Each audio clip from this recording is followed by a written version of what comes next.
أعوذ بالله من الشيطان الرجيم بسم الله الرحمن الرحيم সম্মানিত মুহররম মাস চলছে।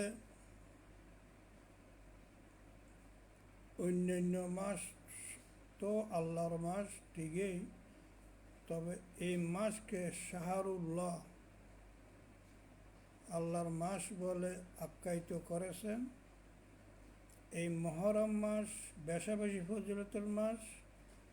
যারা পেয়েছেন তারা সৌভাগ্যবান, যারা সুস্থ আছেন তারাও সৌভাগ্যবান, আর যারা অসুস্থ আছেন তাদেরকে আল্লাহ সুস্থ করে দিক, ইবাদত করার তৌফিক দিক। যেমন এই মাসে ওজন কম দেওয়া, চুরি করা, ডাকাতি করা, সন্ত্রাসী করা এগুলো করা যাবে না। আবার এটা মনে করবেন না যে অন্য মাসে করা যাবে না। এই মাস হলো শিক্ষণীয় মাস, প্রশিক্ষণের মাস। এই মাস থেকে শিক্ষা নিতে হবে, পরিশুদ্ধ করতে হবে জীবনকে। আমি কিভাবে ইবাদত করব, কিভাবে আমি হক হালালভাবে চলব, মানুষকে দুঃখ দিয়ে যে নিজের ক্ষতি হয় সেটা কিভাবে বুঝব, মানুষের সাথে প্রতারণা না করা, চালবাজি না করা, চাঁদাবাজি না করা, যতটুকু সম্ভব দিনের কাজ করা, আল্লাহ খুশি হয় এমন কাজ করা। যেখানে আল্লাহ খুশি হয় সেখানে বন্দাও খুশি হয়। বন্দা খুশি হয়, বন্দার মনে কষ্ট না দেওয়া, যতটুকু সম্ভব মানবিক সহযোগিতা করা, চেয়ারম্যান মেম্বার অমুক তমুক এই হওয়ার উদ্দেশ্যে চলাফেরা না করা। একটা হাদিস আছে, হাদিসটি সহি, যে এই হাদিসের আমলে চললে ভালো পাওয়া যায়, ভালো করা যায়, ভালো মন মানসিক সৃষ্টি হয়। কিন্তু এই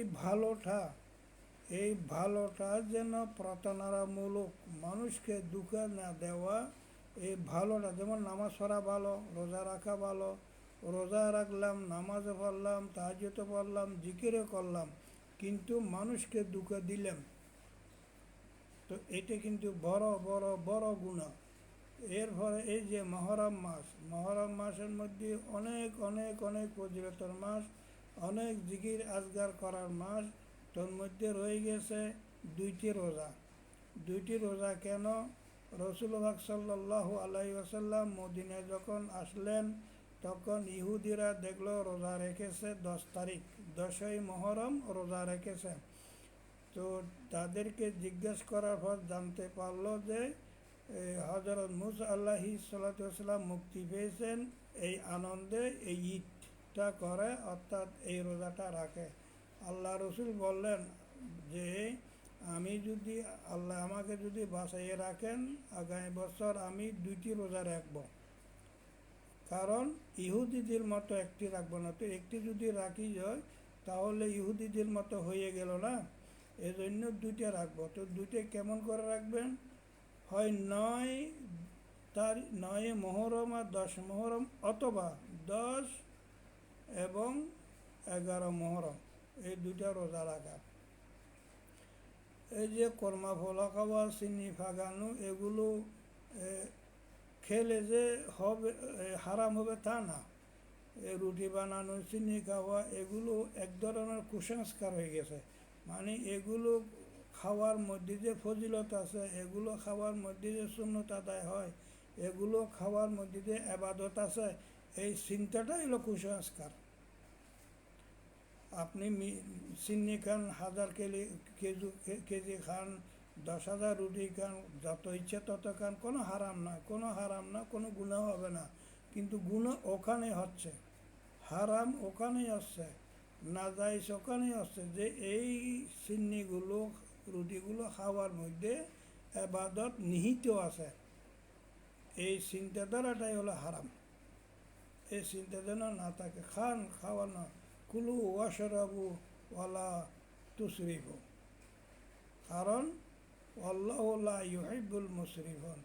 এই খাও, পান করো, দাও, অসুবিধা না, ইচ্ছে মতো, লেকিন নষ্ট করবেন না, বরবাদ করবেন না। এই বরবাদেগুলো আল্লাহ পছন্দ করেন না।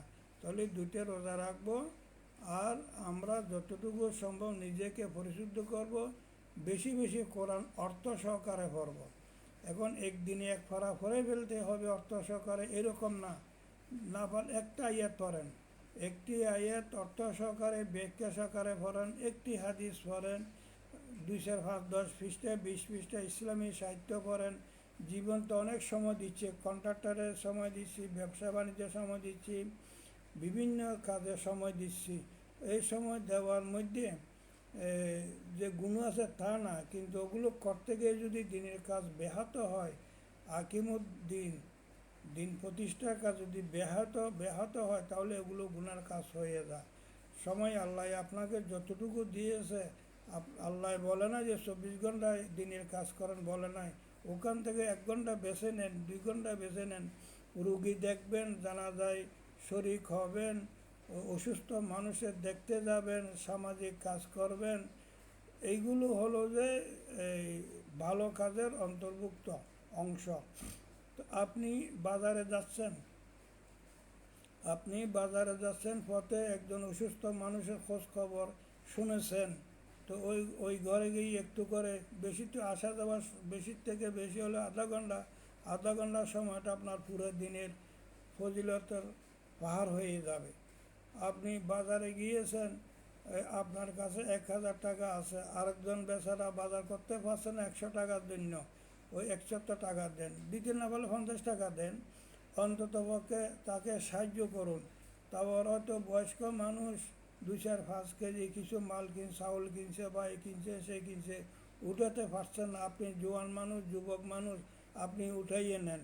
আপনি রিক্সা চালান, সিএনজি চালান, 10টা টাকা কম নেন তার থেকে, এবং তার হাত থেকে ভারী বোঝাগুলো উঠিয়ে গাড়িতে উঠেন। এগুলো অনেক অনেক অনেক ফজিলতের কাজ। তো এগুলো করেন। এরপরে বেশিরভাগ চিন্তা করতে হবে যে আমার চেয়ে সব লোক শ্রেষ্ঠ, আবেদ, কিন্তু আমি নিকৃষ্ট। আমার এই জীবনটা নষ্ট হয়ে গেছে, জীবনটা বরবাদ হয়ে গেছে, চিন্তা করতে হবে। বয়স 40 হয়ে গেল, 50 হয়ে গেল, 60-70 হয়ে গেছে, কিছুই শিখতে পারলাম না। ইমাম যদি না থাকে, মুয়াজ্জিন যদি না থাকে, নামাজ পড়াতে পারি না, তাহলে 50-60 বছর ধরে কি শিখলাম, কি নামাজ পড়লাম, ইমামের পিছনে কি নামাজ পড়লাম। ইমাম মুয়াজ্জিন যদি না থাকে, আমি যদি নামাজ পড়াতে না পারি, এতটুকু জ্ঞান না থাকে, তাহলে করলামটা কি? তাহলে জীবন পরিশুদ্ধ হলো না, জীবন সুন্দর হলো না, জীবন অফুরন্ত রয়ে গেছে। আমরা যেন এই কাজগুলো অহরহ করতে থাকি, অর্থাৎ মন্দ কাজ থেকে ভালো কাজ করার নিয়ত সবসময় করা, এটাই সওয়াব। ভালো কাজ করার জন্য এটাই সওয়াব আছে। তা আপনি রোজা রাখছেন, যে মনে করেন এই আগামীকাল বৃহস্পতিবার একটা রোজা রাখার টাইম, তো ভাই কাউকে যদি পেয়েছেন, বন্ধু পেয়েছেন, আত্মীয় স্বজন পেয়েছেন, তাদেরকে বলেন, আজকে তো রাখতে পারেন নাই, এক কাজ করেন, কালকে জুমার দিন একটা রাখেন, শনিবার আর একটা রাখেন। কারণ এইগুলো আপনার কিয়ামতের দিন কাজে আসবে। লান তানফাউকুম আরহামুকুম ওয়ালা আউলাদুকুম ইয়াউমাল কিয়ামাতি ইয়াফসিলু বাইনাকুম। আত্মীয় স্বজন ওলাদ পর্যন্ত টাকা পয়সা এগুলো কিয়ামতের দিন কোনো কাজে আসবে না।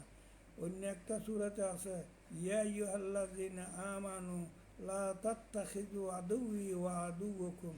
হে মুমিনেরা, তোমরা আমার দুশমন এবং তোমাদের দুশমনের সাথে বন্ধুত্ব করো না। আর আয়াতটা আরেকটু লম্বা আছে, ওদিকে যাচ্ছি না। সব মুদ্রা কথা হলো, আমরা সবসময় নিয়ত করব ভালো কাজ করা। কাউকে দান সৎকার করতে পারছি না, কিন্তু নিয়ত করি যাতে 2টা টাকা দিতে পারি।